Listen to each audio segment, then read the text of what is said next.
안녕하십니까, 묵조교입니다. 우리는 고교물 1 과정을 배우고 있죠.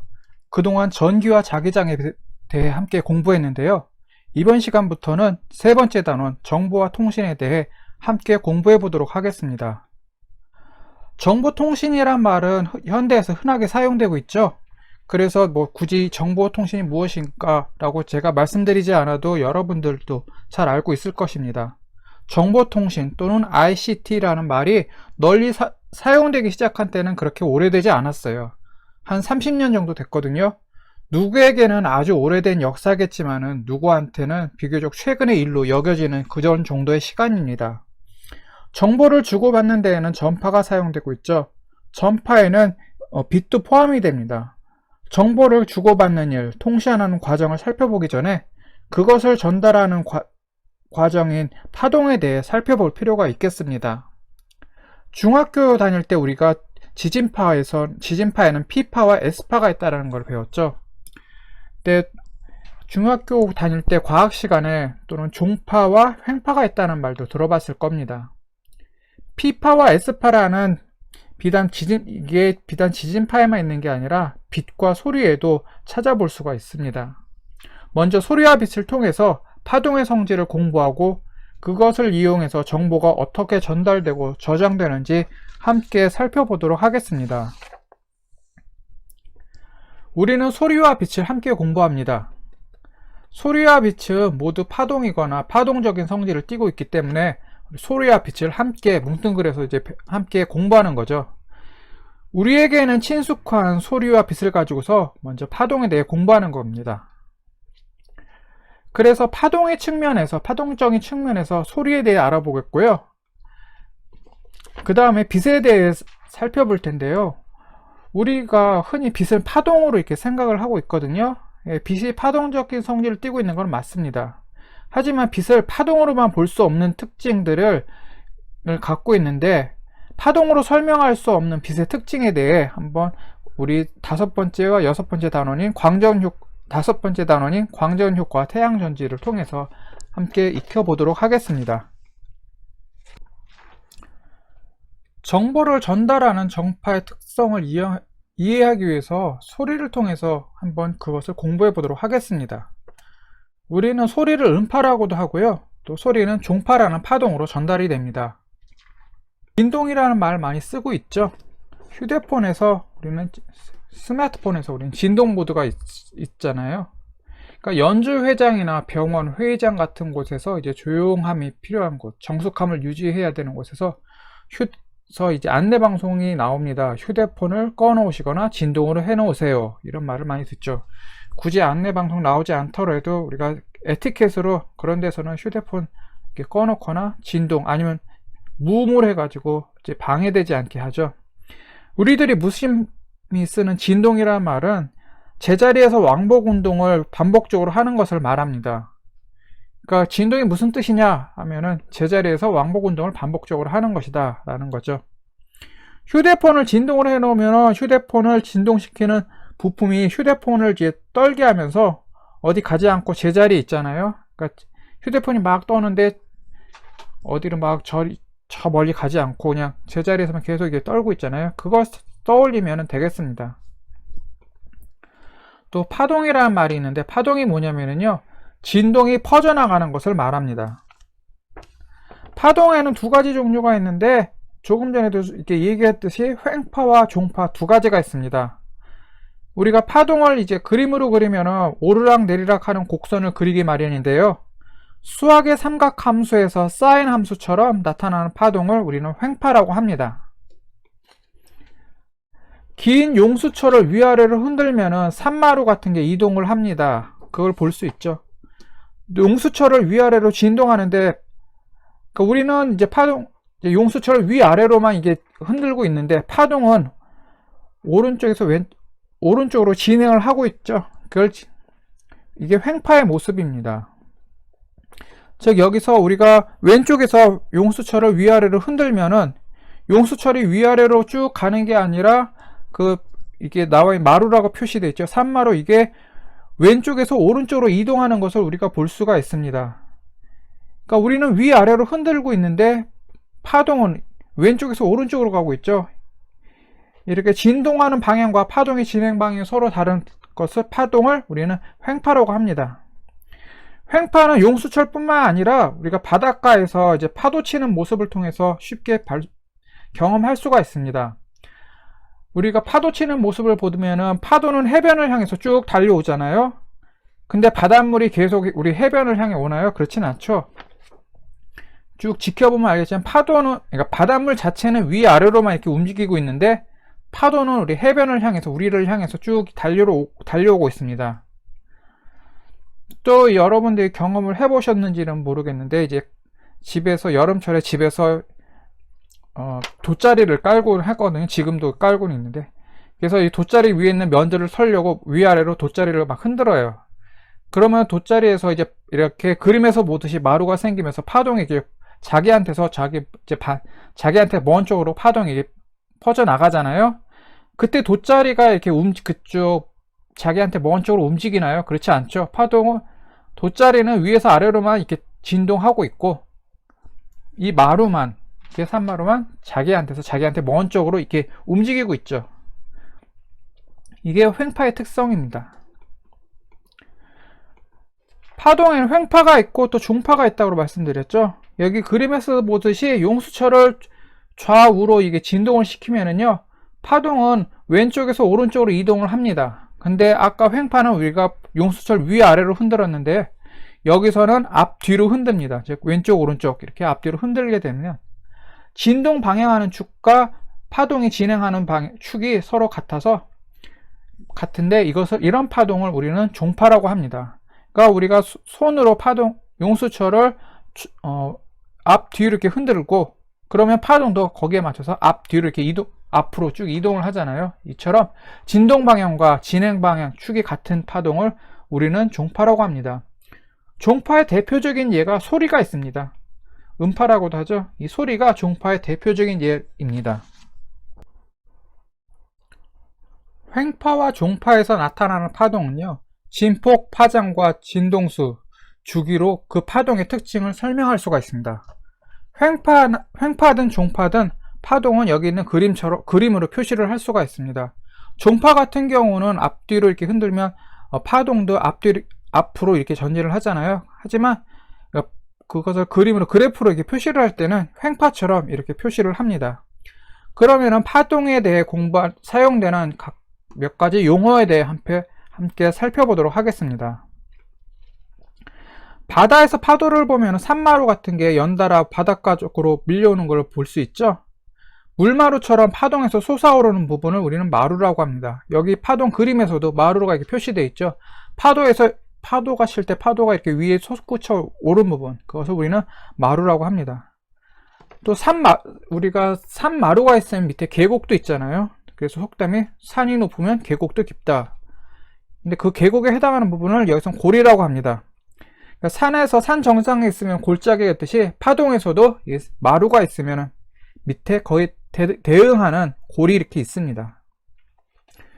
또 파장이라는 게 있는데, 마루에서 마루, 여기 그림에서 보면 이게 튀어나온 부분, 마루와 마루 사이 거리, 그리고 골과 골 사이 거리를 우리는 파장이라고 합니다. 바닷가에서 해변을 향해 밀려드는 파도 보면 물마루가 연달아 오는 것을 볼 수가 있죠. 근데 물마루와 물마루 사이 거리를 우리는 파장이라고 하고요. 근데 이제 방금 얘기했듯이 마루와 마루, 그러니까 위에서 이렇게 위로 솟구쳐 오른 부분, 산봉우리 같은 마루와 마루 사이 거리뿐만 아니라 골과 골 사이의 거리도 우리는 파장이라고 합니다. 그 거리도 파장이라고 합니다. 그래서 마루와 마루 사이 거리만큼 골과 골 사이가 이게 떨어져 있기 때문이거든요. 물론 이제 육지에서 산과 골짜기 보면은 그 간격이 일정하지는 않지만 파동에서는 마루와 마루 사이 거리, 그 다음에 골과 골 사이 거리가 일정합니다. 그러니까 둘이 똑같습니다. 길이가. 그래서 골과 골 사이 거리 또는 마루와 마루 사이 거리를 우리는 파장이라고 합니다. 한 파장 하면은 마루에서 그 다음 마루 사이의 거리, 진폭, 첫 번째 골에서 두 번째 골 사이 거리를 한 파장이라고, 두 파장은 또 그 다음에 골 또는 그 다음 마루 사이까지 거리가 되겠죠.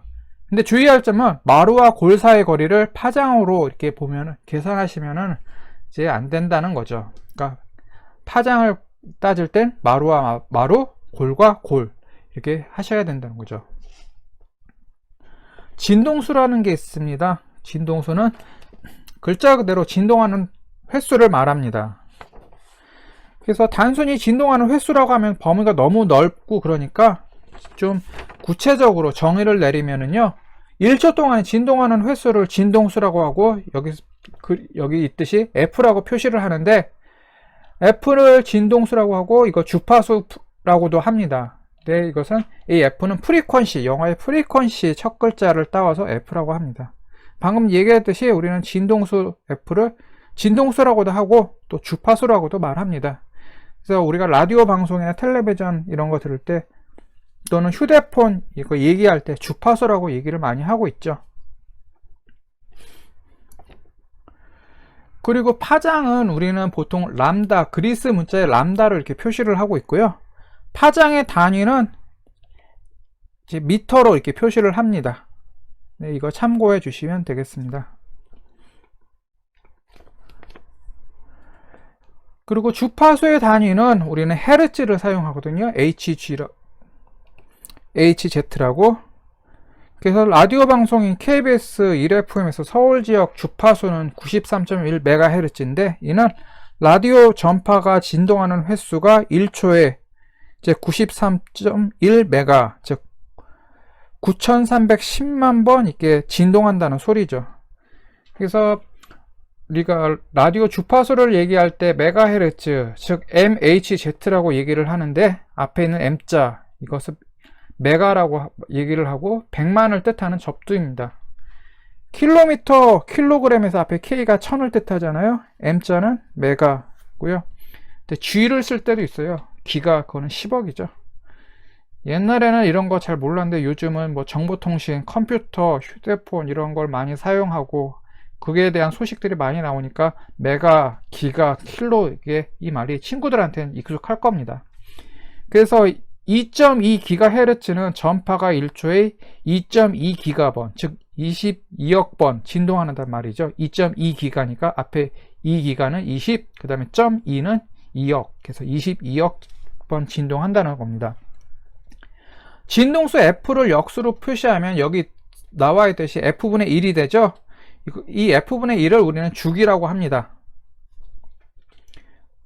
그럼 주기가 뭐냐? 그것은 한 번 왕복하는데 걸리는 시간을 말합니다. 보통 T로 표시를 하고요. 주기의 단위를 보통 또 초로 사용합니다. 주기는 파장 한 개가 완성되는데 걸리는 시간을 말해요. 예, 그림에서 마루에서 다음번 마루가 나오는 때 걸리는 시간이죠. 그래서 마치 삼각함수에서 코사인 함수 파동 하나가 완성되는데 걸리는 시간을 이제 그래프에서 걸린 시간이고요. 그래프를 보면 사인 함수처럼 이렇게 보이기도 합니다. 원점에서 마루와 골이 생성되고 다음 변이가 0이 되기 전까지 걸리는 시간을 우리는 주기라고 하죠. 그러니까 하나 마루에서 그 다음 마루가 나올 때까지의 거리, 또는 하나의 첫 번째 골이 나오고 그 다음 골이 나올 때까지 시간, 그 시간을 우리는 주기라고 얘기를 합니다. 그리고 주기와 진동수는 서로 역수관계가 있어서 진동수분의 1을 주기라고 하고, 이 말은 또 반대로 주기분의 1을, T분의 1을 또 그건 진동수가 되겠죠. 그래서 주기가 3초라고 하면은 변이가 0에서 마루와 골을 형성하고 다시 0이 되기까지, 파장 하나가 완성되기까지 3초가 걸린다는 얘기가 되겠죠. 또 마루에서 골을 만들고 다시 마루가 나와서 파장 한 개가 완성되는데 걸린 시간이 3초다. 이게 주기가 3초이라는 의미입니다. 방금 얘기했듯이 진동수와 주기는 역수관계죠. 그래서 T는 F분의 1이고 이것을 또 고쳤으면 F는 T분의 1이다 라는 관계식이 성립이 됩니다. 그럼 간단하게 이거 주기와 진동수의 관계 이해하는 의미에서 간단한 문제 하나 볼게요. 예제인데요. 어떤 모기가 있어요. 이 모기는 1초에 600번 날개를 움직이고 있습니다. 그럼 이 모기의 날갯짓의 진동수와 주기는 어떻게 되겠는가? 모기가 1초에 600번 날개를 움직인다고 하니까 600번 진동한다고 생각할 수가 있겠죠. 그럼 진동수는 600Hz가 되겠고요. 주기는 진동수의 역수니까 600분의 1초가 되겠습니다.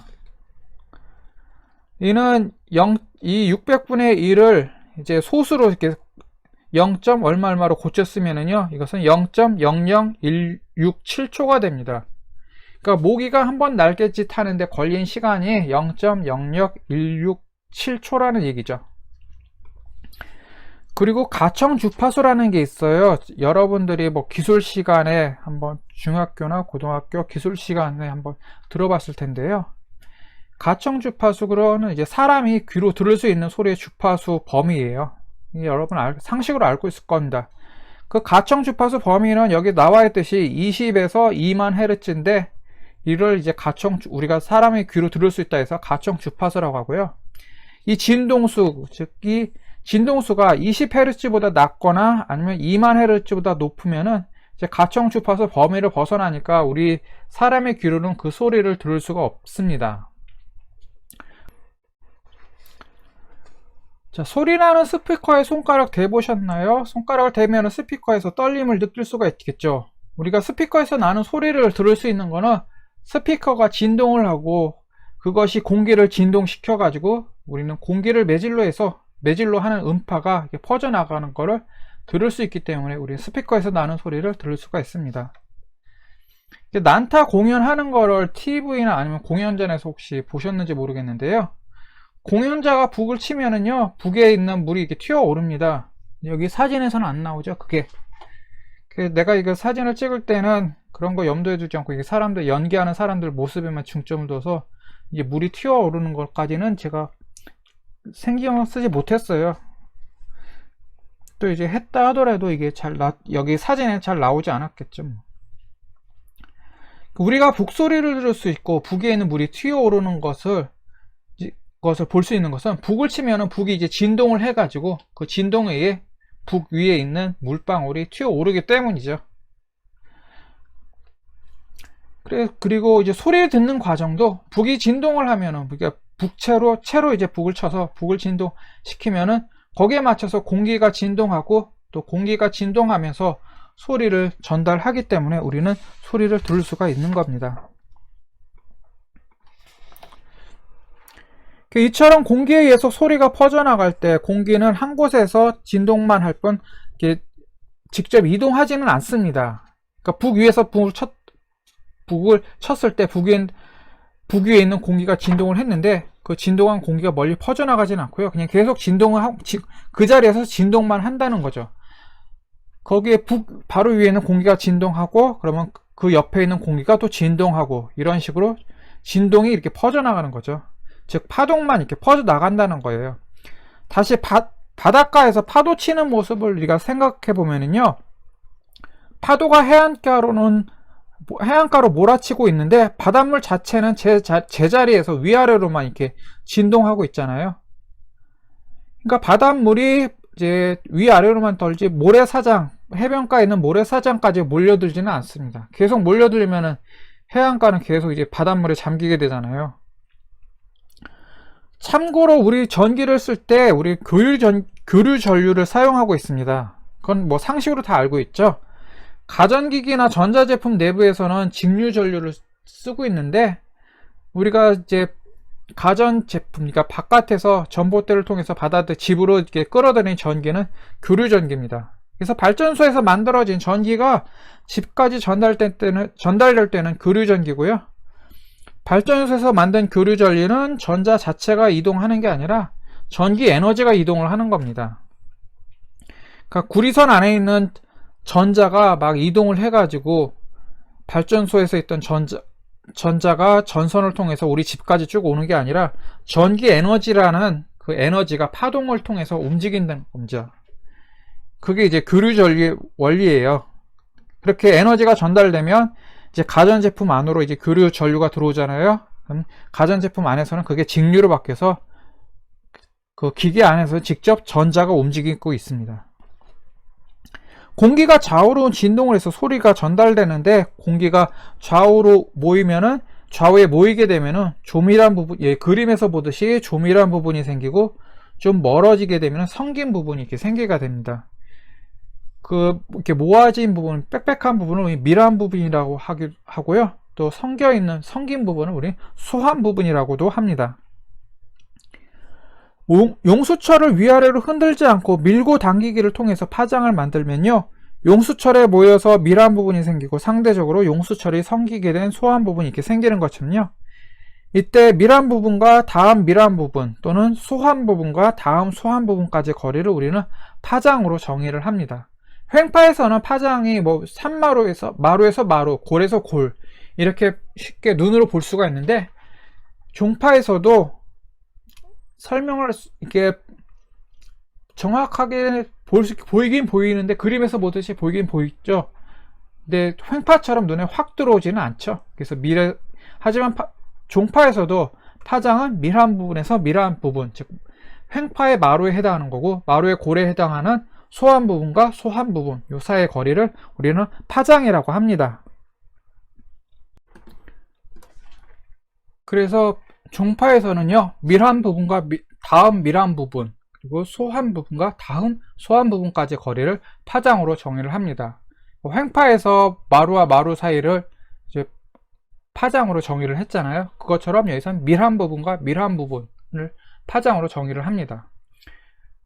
줄넘기 줄을 위아래로 흔들어서 파장을 만들면요, 마루와 마루 사이, 또 줄의 골과 골 사이를 파장으로 정의하는 것과 같은 의치입니다. 우리가 속도를 어떻게 정의하는지 아시죠? 그동안 앞 시간에서 이제 운동에 대해 공부할 때 배웠고, 그 다음에 고등학교 과정뿐만 아니라 중학교 과정, 심지어 초등학교 다닐 때도 속도 어떻게 정의하는지 배웠을 겁니다. 간단히 얘기하면은 속도는 걸린 시간분의 이동거리죠. 여기서 소리의 속력을 V를 우리가 이 파동에서도 계산할 수가 있는데요. 소리의 속력 V는 걸린 시간 대신에 이제 시간에 해당하는 주기 T를 넣고요. 이동하는 거리에 해당하는 이제 파장을 집어넣어서 우리 소리의 속력을 계산을 합니다. 여기 나와 있듯이 소리의 속력 V는, 그러니까 파동의 속력 V는 주기 T분의 파장 람다로 정의가 되죠. 이는 비단 소리의 속력뿐만 아니라 파동의 속력에서도 이렇게 나오게 됩니다. 근데 주기와 진동수는 서로 역수관계라고 했잖아요. 그래서 소리의 속도는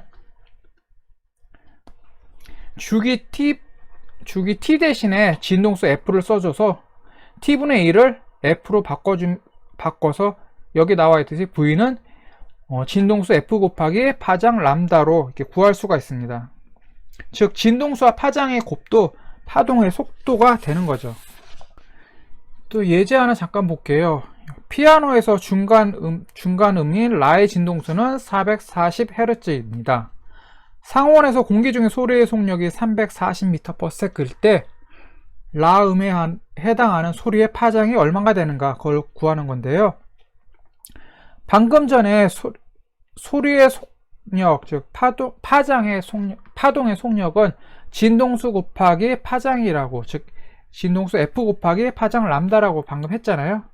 그러면 이 V 이퀄 F 람다에서 파장 람다는 F를 좌변으로 움직이면은 F분의 V로 우리는 파장 람다를 구할 수가 있습니다. 소리의 속력이 340m/s라고 했고, 그 다음에 진동수가 440Hz라고 했으니까 F 대신에 440, 속력 V 대신에 340을 대입해서 풀면은 파장 람다는 0.77m가 나옵니다. 0.77m는 센티미터로 보면은 77cm가 되는데, 이건 참고로 알아두시고요. 여기서 진동수 F의 단위는 헤르츠죠. 헤르츠는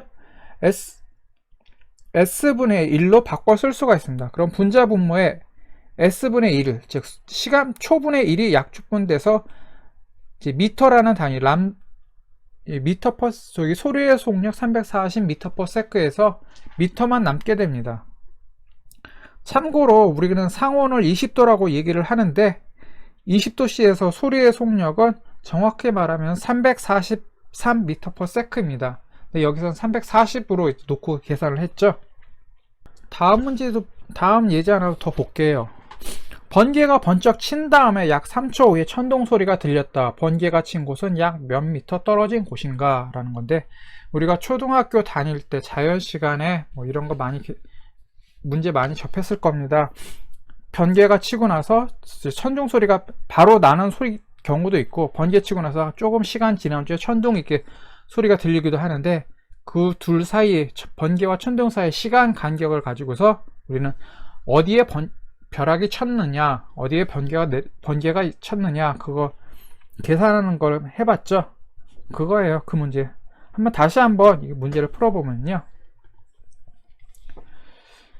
소리의 속력은, 그러니까 속력은 걸린 시간분의 이동 거리라고 했잖아요. V는 T분의 S죠. 여기서 S는 V 곱하기 T, 속력 곱하기 걸린 시간이죠. 소리의 속력은 약 340m/s 이고요. 3초에 들었으니까 시간은 3초로, T는 3초로 놓으면 되겠습니다. 그럼 소리의 속력 340과 걸린 시간 3초를 S는 VT에 넣고 대입을 하면은요, S는 1020m라는 답이 나옵니다. 그게 무슨 소리인지, 이게 의미하는 건 다 아시죠? 뭐 굳이 내가 얘기하지 않아도. 내가 있는 데서 약 1020m, 그러니까 약 1km 떨어진 곳에서 번개가 쳤다는 겁니다. 번개가 쳤거나 아니면은 땅으로 이제 벼락이 쳤거나, 그 얘기가 되겠죠. 그래서 그 다음에 기체와 액체, 고체에서의 소리 속력이 어떤지 한번 살펴볼게요. 그러니까 방금 20도씨, 상온인 20도씨에서 소리의 속력은 340m/s 라고 얘기를 했는데, 이것은 공기 중에서도 그런데 액체, 물속이나 아니면은 고체, 뭐 철봉이나 철도, 여기에서도 이 소리의 속력이 340m/s로 유지가 되느냐, 그거 한번 살펴볼게요. 먼저 기체에 대해서 살펴보면요, 먼저 공기 온도가 올라가면은 공기와 공기 사이 간격이 어떨까요? 좀 빽빽해질까요? 좀 성겨질까요? 온도가 올라가면 공기 입자 운동 속력이 빨라질 겁니다. 그러니까 공기 움직임이 활발해질 거 아니에요? 그럼 속력이 빨라질 것이고요. 빨라진 만큼 공기의 입자의 진동도 빨라질 겁니다. 진동이 빨라진다는 소리는 속력도 빨라진다는 소리겠죠.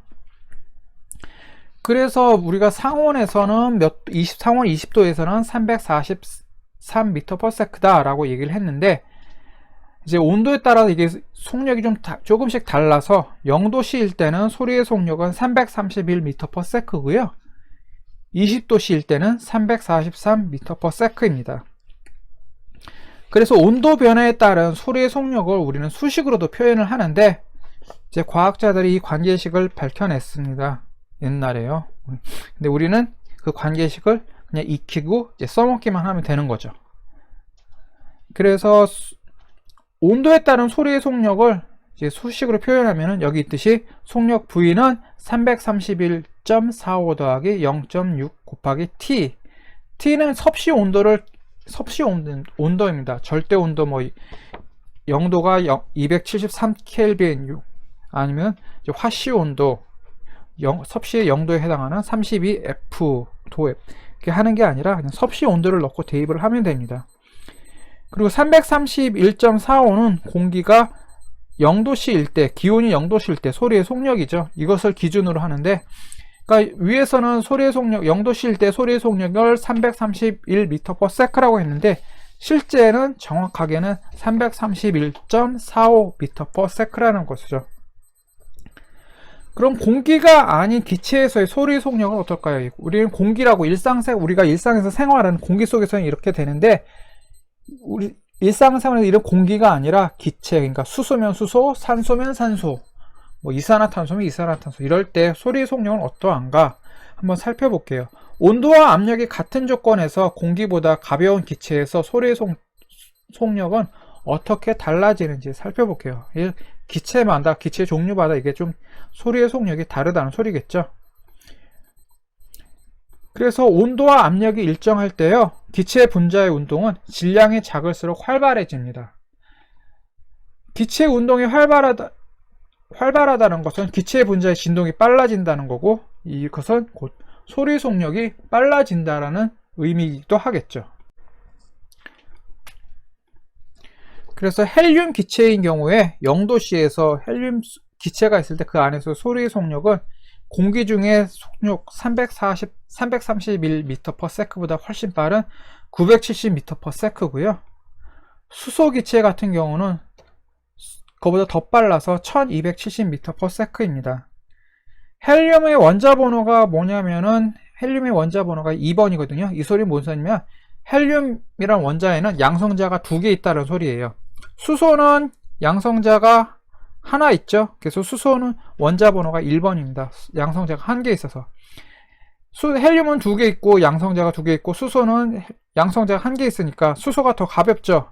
그러니까 기체 운동이 더 활발하고 소리 속력도 더 빠르다는 거죠.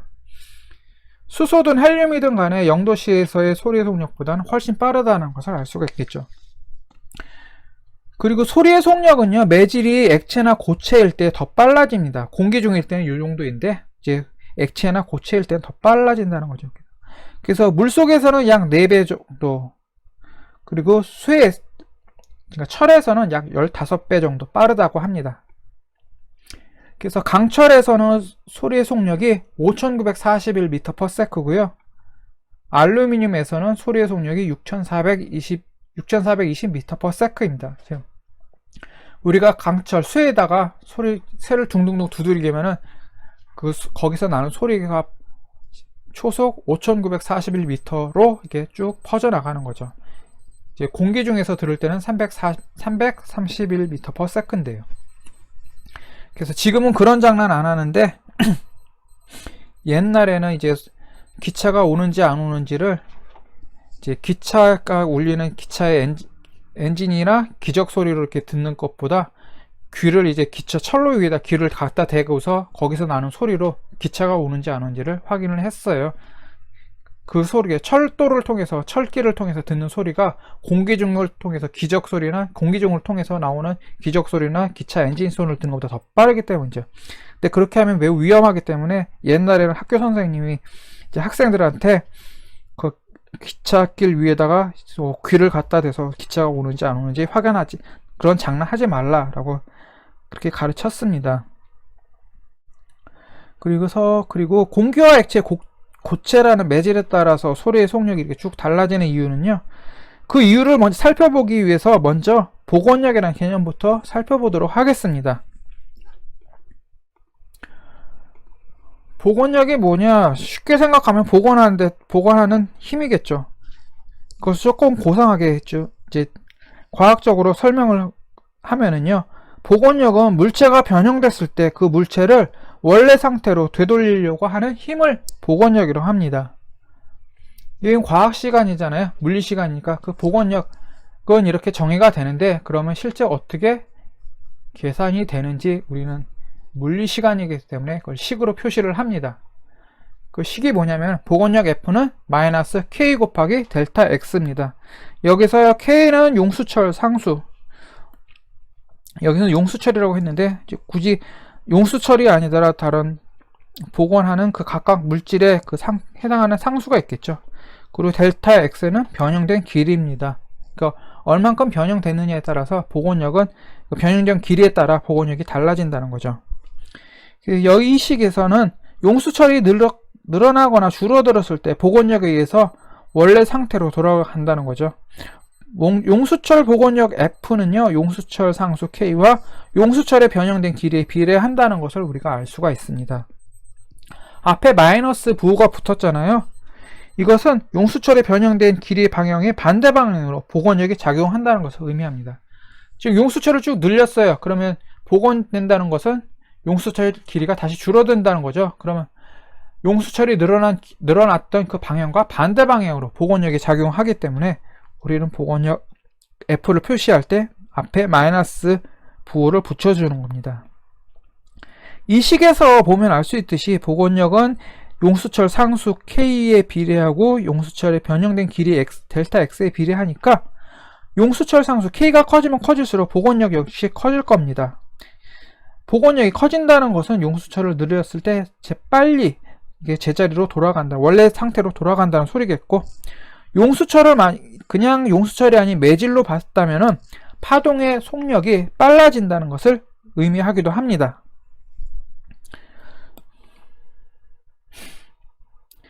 그래서 매질의 질량이 클수록 진동이 천천히 일어나고요. 파동의 속력도 느려집니다. K가 클수록, 즉 용수철은 압축되지 않으려는 정도가 클수록 진동이 빨라집니다. 그럼 기체와 고체, 액체 사이에서 속력이 왜 달라지는지 한번 보면요. 물이 압축되지 않으려는 정도는 공기가 압축되지 않으려는 정도보다 큽니다. 우리는 이제 장난감, 초등학교 때 장난감 이게 사용하면 공기는 이제 압축이 조금 쉽습니다. 주사기 같은 걸로 장난감 주사기로 이렇게 해보면 알겠지만 압축이 어느 정도 쉬는데 물은 압축되는 정도가 공기보다는 잘 안 되죠. 그래서 주사기를 놓고 한쪽을 맞고서 주사기를 쭉 누르면은 공기만 있을 때는 어느 정도 압축이 돼서 쭉 앞으로 압축이 되는데 주사기 안에 물을 넣고서 압축 누르면은 잘 안 눌러지죠. 왜 그러냐면은 물은 잘 압축되지 않으려고 하는 거죠. 이거는 뭐 우리가 상식적으로 알고 있는 거고요. 그래서 물이 압축되지 않으려는 정도가 공기가 압축되지 않으려는 정도보다 크니까 물 입자의 진동 빠르기는 공기 진동 빠르기보다 이제 빨라지게 됩니다. 그래서 물 속에서, 즉 수중에서 소리의 속력은 공기 중 소리의 속력보다 빨라지게 되죠. 금속 같은 경우는 액체보다 더 빠르죠. 금속은 액체보다 압축이 더 안 되잖아요. 그러니까 조금 전에 살펴봤듯이 금속, 철이나 알루미늄에선 소리의 속력이 제일 빠르고 그 다음 헬륨이나 수소 같은 기체가 있고 그 사이에는 또 이제 물 속에서는 속력이 이제 기체와 금속의 중간 정도입니다.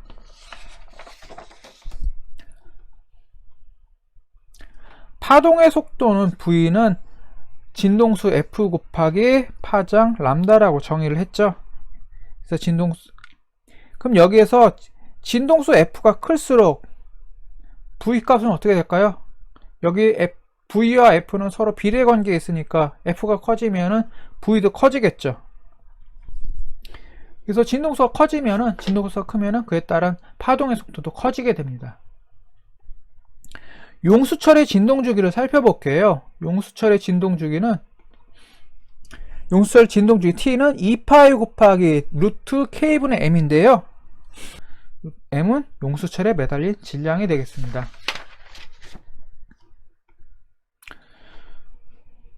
자, 지금까지 이제 세 번째 대단원 정보와 통신을 그리고 그 가운데 중단원인 소리와 빛을 이제 시작했는데요.